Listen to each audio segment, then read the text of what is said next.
আপনারা সবাই জানেন আমাদের ছোট ভাই অত্যন্ত স্নেহের ছোট ভাই তামিম, সে দীর্ঘদিন ধরে ব্রাজিল সমর্থক ছিল। সে এখন ভুল বুঝতে পারে আর্জেন্টিনা দলে চলে এসেছে, তাই তাকে আমরা পবিত্র করার লক্ষ্যে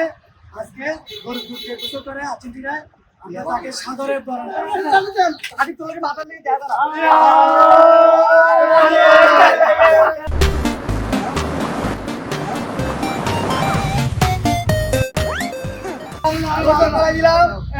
ছোট ভাই তামিম